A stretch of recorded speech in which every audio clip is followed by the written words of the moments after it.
3 weeks ago, Dean Master said he would promised to release these documents to clear his name. Now he's saying he can't release them. His lawyer has asked him not to say anything. I mean, what does that indicate to you?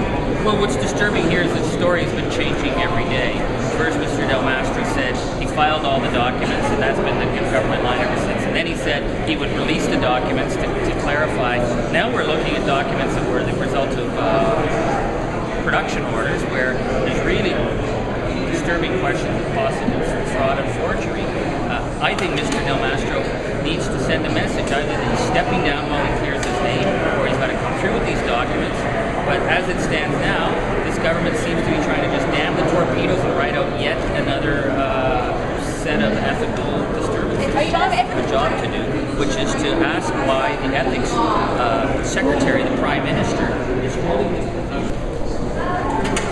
Well, very simple of you, the way to start today. Good day, the Honourable Valley. Good day to you too.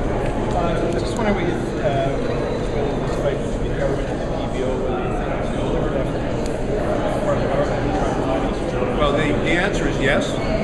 If you look at the robo answers that we got today, the words parliamentary budget officer were never spoken by them.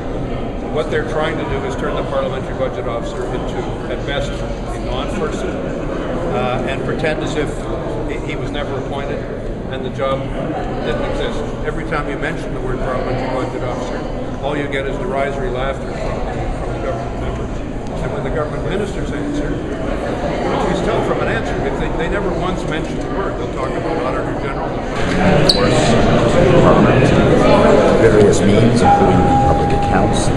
But the PBO's powers, are you saying that he does not have these powers to be demanding this information? Saying anything, we're saying we report to Parliament, of course, and that we're consistent with the collective agreements signed with representatives of the workers. And I think it's a matter of compassion to let workers know.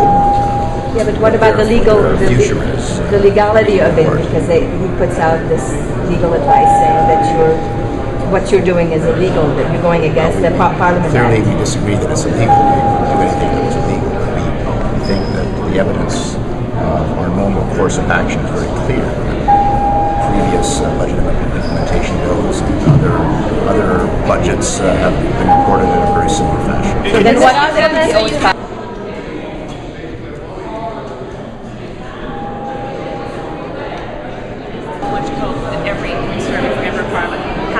Read the bill and has a general familiarity with it.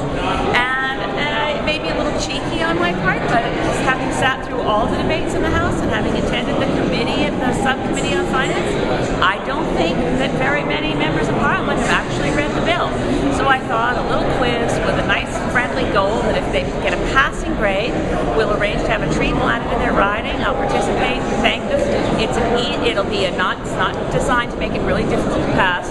They'll have a clean copy of Bill C-38 on the table that they're allowed to look at for references. So it's an open book test, but it won't take a lot of people's time because everybody's busy here. So 15 to 20 minutes, easy quiz. I just want to put out that challenge and see how many Conservative members of Parliament are willing to take a little quiz. Arrangement to have aquaculture monitored by the province instead of by the federal government.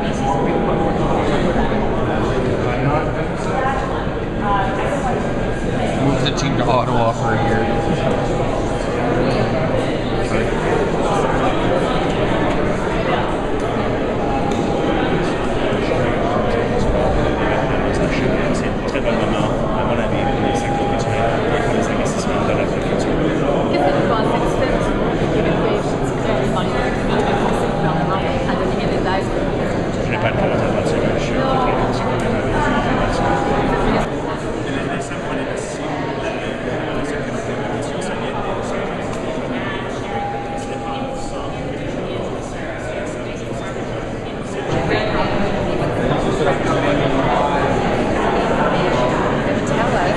what is being cut, what departments, and by law, the parliamentary budget officer, and therefore parliamentarians are entitled to this information. Do you think that